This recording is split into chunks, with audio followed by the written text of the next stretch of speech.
मनुष्यता पढ़ रहे थे हम लोग। मनुष्यता इसके पहले मैंने पढ़ाया, मैथिली शरण गुप्त जी के बारे में भी बताया कि मैथिली शरण गुप्त जी ने अपनी मनुष्यता कविता में क्या वो लोगों से अपेक्षाएं रखते हैं, क्या बताते हैं, उन्हें मनुष्य कैसा व्यक्ति मनुष्य दिखता है। इसके पहले वाली वीडियो में मैंने पढ़ाया है, आप लोग उस वीडियो को ज़रूर देखिएगा। इस वीडियो को देखने से पहले आप उस वीडियो को देखिएगा। और मैं चाहती हूँ कि वीडियो देखने से पहले आप अपनी किताबें अपने पास रखें और जो कठिन शब्द है वो बुक पर ही पेंसिल से उसकी मीनिंग लिखते जाइए, तो इस तरह से व्याख्या समझने में आसानी हो जाएगी। क्षुधार्त, भूख से व्याकुल, रंतिदेव, राजा रंतिदेव ने दिया करस्थ थाल दी। ये पहले राजा क्या करते थे, प्रजा का सुख में अपना सुख, प्रजा के दुख में अपना दुख। तो वो जब प्रजा पर कोई परेशानी आती थी तो वो खजाने से खजाना अपना खाली होने की चिंता नहीं करते थे। उनको सबसे ज़्यादा चिंता अपने प्रजा के दुख को दूर करना होता था। उसी में राजा रंतिदेव ने, उनके राज्य में अकाल पड़ा। अकाल पड़ना, अकाल किसे कहते हैं ये तो हमारी समझ से आप लोगों को जानकारी होगी, अगर नहीं जानते हैं तो ध्यान दीजिए। अकाल का मतलब होता है जब भोजन का अभाव हो जाए। तो भोजन किन स्थितियों में अभाव होता है, जब बहुत ज़्यादा बारिश होने लगती है, फसलें खेतों में बह जाती है, बाढ़ आ जाती है तो अकाल, या बारिश की आवश्यकता है और फसल को पानी ही नहीं मिला तो सारी फसल खेतों में सूख जाती है तो अकाल। इस तरह से इन परिस्थितियों में अकाल की स्थिति, अतिवृष्टि, अनावृष्टि, अल्पवृष्टि।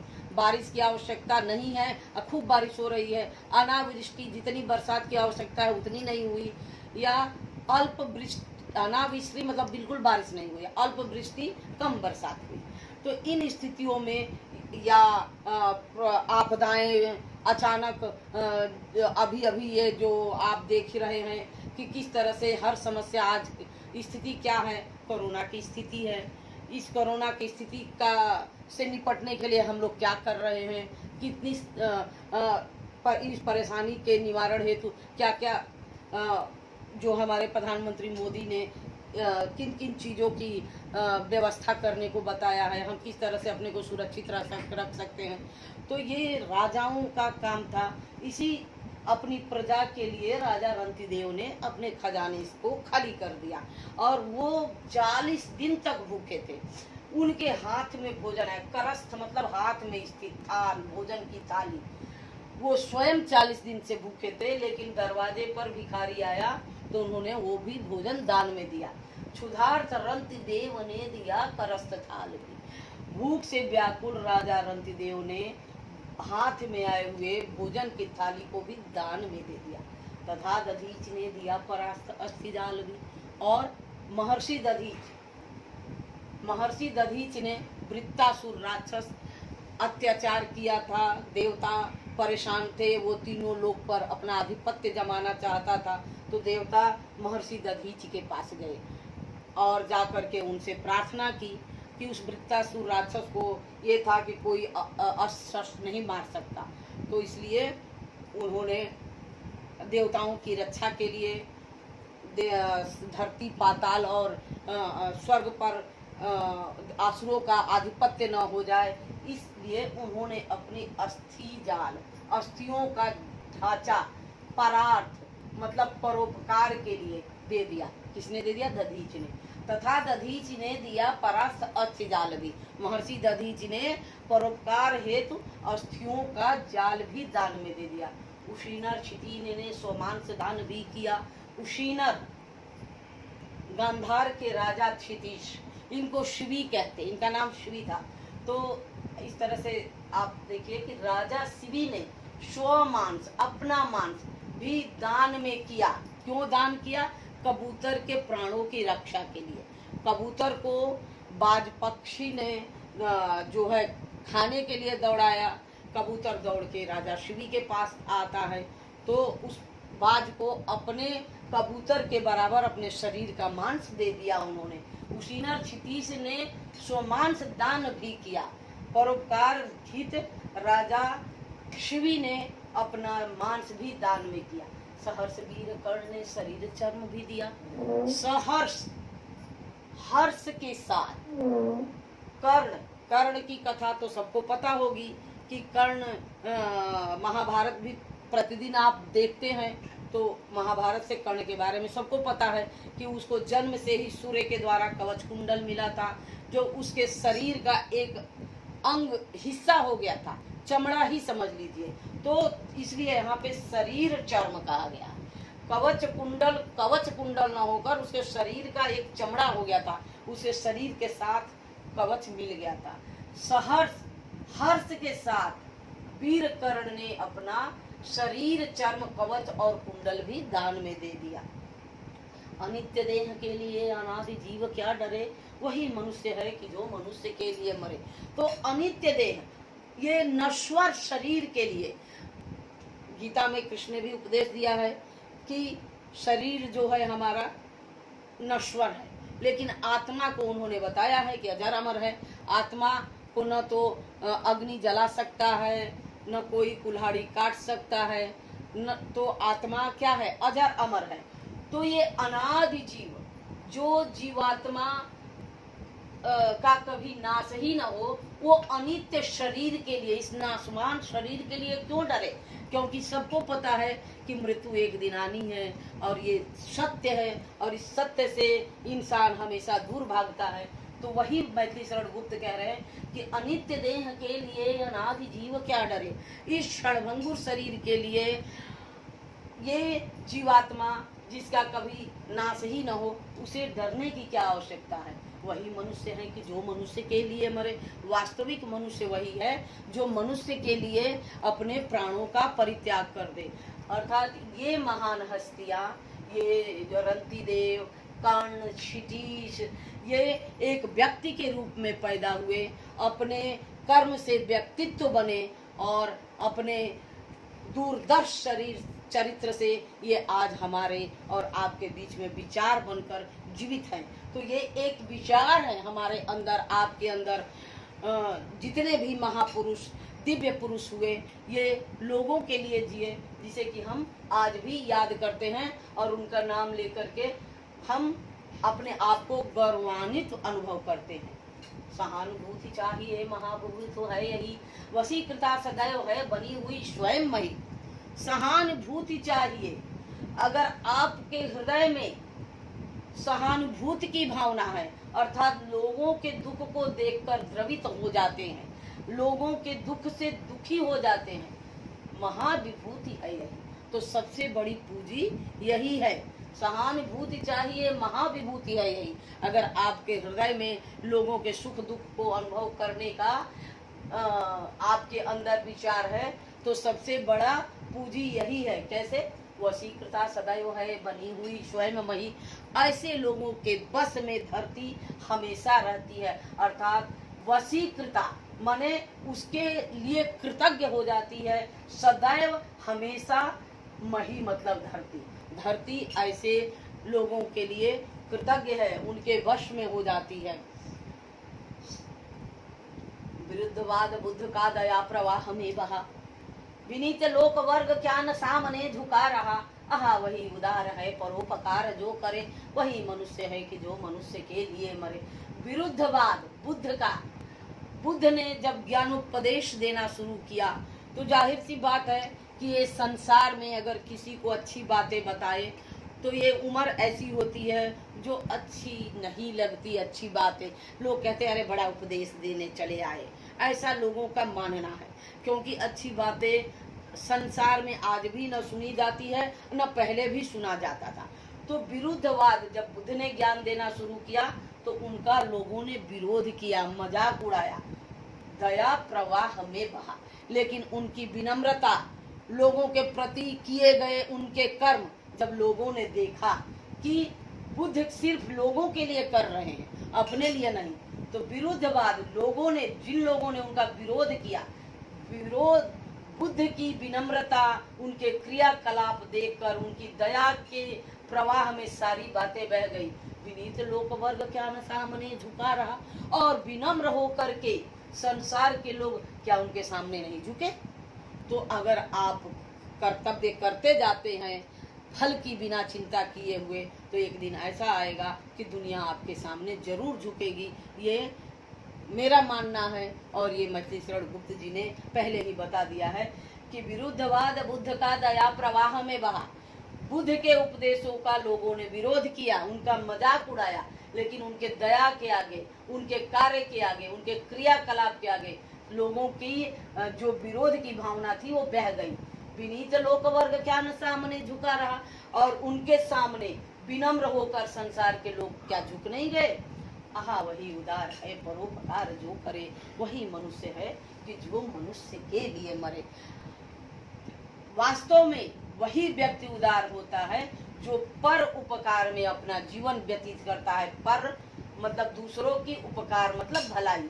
अब देखो, ये परोपकार किस विधि से बना शब्द है, ये भी साथ में समझते जाओ। ये संधि विधि से बना हुआ शब्द है, पर प्लस उपकार। और ये कौन सी संधि है? जब बीच में मात्रा होती है तो गुण संधि होती है, जैसा कि हमने बताया। तो ये गुण संधि है।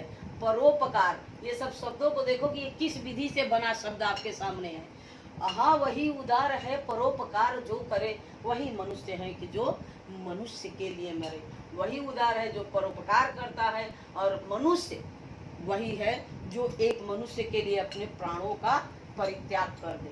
रहो न भूल के कभी मदांध तुच्छ वित्त में, असनाथ जान आप को करो न गर्व चित्त में। अनाथ कौन है यहाँ त्रिलोकनाथ साथ है, दयालु दीन बंधु के बड़े विशाल हाथ। रहो न भूल के, मनुष्य का ये स्वभाव होता है कि वो उसके पास जब धन आ जाता है तो वो अपने आप को बहुत बड़ा सुपर पावर समझने लगता है और अहंकार में भर जाता है कि अरे मैं ही बास हूँ, मैं हूँ। लेकिन वो ये भूल जाता है कि बास बनाने वाला कौन है, उसे उसके पास धन देने वाला कौन है। रहो न भूल के कभी, कभी भूल कर भी मद में अंधे तुच्छ वित्त, वित्त मतलब धन, तुच्छ धन के मद में अंधे होकर कभी अपने आप को सनाथ न जानो, सबका मालिक न जानो। सनाथ जान आप को करो न गर्व चित्त में, अपने हृदय में सबका मालिक जानकर घमंड मत करो। रहो न भूल के कभी, कभी भूल कर भी धन के तुच्छ धन में अंधे न बनो। वित्त मतलब धन, तुच्छ धन मतलब तुच्छ यानी हीन धन में मदांध, मद में अंधे न बनो। क्यों? सनाथ जाने आपको करो न गर्व चित्त में, अपने आप को सबका मालिक जानकर अपने हृदय में अहंकार की भावना मत आने दो। क्यों? अनाथ कौन है यहाँ? यहाँ अनाथ है ही कौन? त्रिलोकनाथ साथ है, और तीनों लोक का मालिक भगवान ईश्वर जब साथ है, जिसने तुम्हें धन दे करके अहंकार युक्त बना दिया, तुम उसी नाथ त्रिलोकनाथ के धन पे घमंड कर रहे हो, तो वो जब तुम्हें धन दिए हैं तो वो तुमसे धन ले भी सकते हैं। इसलिए धन के मद में अंधे बनकर अपने आप को सबका मालिक बनकर अपने हृदय में घमंड मत करो। अनाथ कौन है यहाँ? यहाँ अनाथ है ही कौन? जब त्रिलोकनाथ साथ है, तीनों लोक का मालिक साथ है। दयालु दीन बंधु के बड़े विशाल हाथ है। वो दीनों के भाई हैं, गरीबों के भाई हैं। दीन बंधु, बंधु मतलब भाई, दीन मतलब गरीब, गरीबों के भाई दयालु, उनके हाथ बड़े लंबे हैं। वो जब सबके मालिक हैं तो वो गरीबों का भी ध्यान देंगे। अतीव भाग्यहीन है अधीर भाव जो करे। वो व्यक्ति अत्यंत भाग्यहीन है जो अपने मन में व्याकुलता का भाव धारण कर लेता है। अधीर मतलब व्याकुलता का भाव। अतीव भाग्यहीन, अत्यंत भाग्यहीन वो व्यक्ति है जो अधीर भाव करे, जो अपने मन में व्याकुलता का भाव ला दे। ऐसा व्यक्ति अत्यंत भाग्यहीन है। वही मनुष्य है कि जो मनुष्य के लिए मरे। वास्तविक मनुष्य वही है जो मनुष्य के लिए अपने प्राणों का परित्याग कर देता है। क्यों? अनंत अंतरिक्ष में अनंत देव है खड़े। इस अनंत अंतरिक्ष, अंतरिक्ष सबको पता ही है, आकाश अनंत जिसका अंत ही न हो, में अनंत देव, अनंत देवता खड़े हैं। समक्ष ही स्वबाहु जो बढ़ा रहे, बड़े बड़े आपके सामने ही जो अपनी बड़ी बड़ी हाथ फैला करके आपकी मदद के लिए बढ़ा रहे हैं। तो ये देव कौन है? जो आपकी मदद करता है आपके माता पिता हैं, आपके गुरुजन हैं जो आपके सही रास्ता दिखाते हैं। वही देवता है जो आपके सामने अपनी बाहें फैला रहे हैं कि इस रास्ते पर चलो, ये रास्ता गलत है ये। तो अगर आपकी मदद के लिए इस अनंत अंतरिक्ष में अनेकों देव खड़े हैं तो परस्परावलंब से उठो तथा बढ़ो सभी। तो आपस में मिलजुल कर उठो और आगे बढ़ो। परस्परावलंब, परस्पर अवलंब से ये शब्द बना है। ये भी संधि विधि से बना हुआ शब्द है। और ये कौन सी संधि है? जब बीच में आ की मात्रा आती है तो कौन सी संधि होती है आप बताइए? अ और अ मिल करके क्या हो रहा है? दीर्घ हो रहा, बड़ा। तो ये दीर्घ संधि है। परस्परावलंब से उठो, आपस में मिलजुल कर उठो तथा आगे बढ़ो सभी। अभी अमृत्य अंक में अपंक हो चढ़ो सभी। अभी अमृत्य, अभी अमरता रूपी गोद में अपंक कीचड़ रहित, पंक मतलब कीचड़, अ मतलब नहीं, कीचड़ रहित मतलब कीचड़ से मुक्त हो करके चढ़ो सभी। कीचड़ क्या है? आपके मन का मैल, आपके अंदर की ईर्ष्या, द्वेष, लालच, एक दूसरे के प्रति घृणा की भावना, यही कीचड़ है। तो अभी अमृत अंक में, अमरता की गोद में, ईश्वरीय गोद में आप अपंक होकर अपने अंदर की सभी बैर भाव में भुला करके चढ़ो और आगे बढ़ो। रहो नहीं कि एक सीन काम और का सरे, वही मनुष्य है कि जो मनुष्य के लिए मरे। ऐसा सोचते हुए आगे बढ़ो कि एक के बिना एक का काम नहीं हो सकता, अर्थात हम सब मिलकर काम को करेंगे, आपस में हम सब एक हैं। तो वही मनुष्य है कि जो मनुष्य के लिए मरे। वास्तविक मनुष्य वही है जो मनुष्य के लिए मरे, अपने प्राणों का परित्याग करे। मनुष्य मात्र बंधु है, यही बड़ा विवेक है। सबसे बड़ा ज्ञान क्या है? सबसे बड़ा विवेक मतलब ज्ञान, बड़ा मनुष्य मात्र, मनुष्य भाई भाई है, ये सबसे बड़ा विवेक है। सबसे बड़ा ज्ञान यही है कि सारे मनुष्य एक दूसरे के भाई है। पुराण पुरुष स्वयं भू पिता प्रसिद्ध एक है। ऐसा क्यों? क्यों सब भाई है? क्योंकि स्वयं भू, जो स्वयं पैदा होता है, अजन्मा, जिसका जन्म नहीं होता है, वो पिता प्रसिद्ध एक है। ये पुराणों में भी हमें है कि पुराण पुरुष, पुराणों में ये बात कही गई है कि जो अजन्मा पिता है वो सबका एक ही ईश्वर है। कहा जाता है कि चाहे राम कहो या कृष्ण, चाहे अल्लाह कहो या ईश्वर, वो एक है। तो जब पुराण पुरुष स्वयं भू पिता प्रसिद्ध एक है, पिता प्रसिद्ध एक है, तो सारे भाई भाई हुए। फलानुसार कर्म के अवश्य बाह्य भेद है। अब आप ये कहोगे कि जब भाई भाई हैं तो ईश्वर ने सबको एक जैसा क्यों नहीं बनाया? क्यों किसी को इतना करोड़पति बना दिया? क्यों कोई भीख मांग रहा है? तो ऐसा तो माँ बाप भी नहीं चाहेंगे अपने बच्चों के लिए। लेकिन एक बच्चा डॉक्टर बन जाता, एक बच्चा इंजीनियर बन जाता और एक बच्चा पान की गुमती खोल लेता। ऐसा क्यों? पिता तो नहीं चाहेगा। वही बात है, ईश्वर भी नहीं चाहते। लेकिन ऐसा होता कैसे है? अपने कर्म के अनुसार। अगर कोई पढ़ने में बहुत तेज है, वो ब्रिलियंट है, वो आगे बढ़ गया। कोई पढ़ता ही नहीं है, तो फलानुसार कर्म के, अपने कर्म के फल के अनुसार बाहरी भेद अवश्य है, परंतु अंतरैक्य में प्रमाण भूत भेद है। परंतु अंदर से आत्मा परमात्मा मिला हुआ एक है, इसका प्रमाण कौन है? वेद है। वेदों में ये प्रमाण मिलता है कि आंतरिक सब एक है। अपने कर्म के अनुसार जैसा कर्म किया वो बाहरी भेद अवश्य है। अनर्थ है कि बंधु ही न बंधु की व्यथा हरे। तो सबसे बड़ा अनर्थ यही है कि भाई ही भाई के कष्टों को दूर नहीं करता। वही मनुष्य है कि जो मनुष्य के लिए मरे। वास्तविक मनुष्य वही है जो मनुष्य के लिए अपने प्राणों का परित्याग कर देता है। चलो अभीष्ट मार्ग में सहर्ष खेलते हुए इच्छित, चलो चलो अभीष्ट मार्ग में, इच्छित मार्ग रास्ते में खुशी के साथ खेलते हुए आगे बढ़ो। मनुष्य के जीवन में हर समय अनेक समस्याएं, परेशानियां, दुख सुख आती ही रहती है।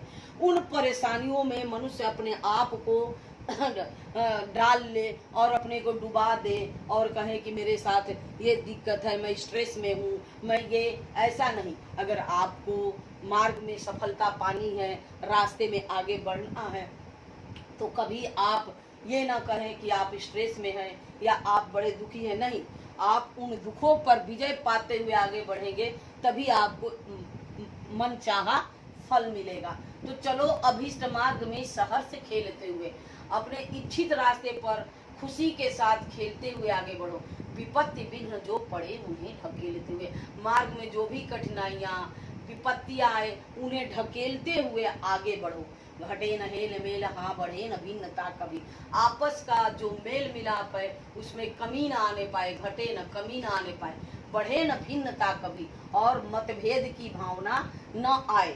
एक दूसरे के साथ आगे बढ़ो। अतर्क एक पंथ के सतर्क पंथ हो सभी। बिना तर्क वितर्क, बिना बातों को एक दूसरे से वाद विवाद करते हुए, बिना तर्क वितर्क करते हुए एक रास्ते को सतर्कता पूर्वक पार करो। अतर्क एक पंथ के सतर्क हो पंथ हो सभी। बिना तर्क वितर्क का एक रास्ता में सतर्कता से आगे बढ़ो। तभी समर्थ भाव है कि तारता हुआ तरे।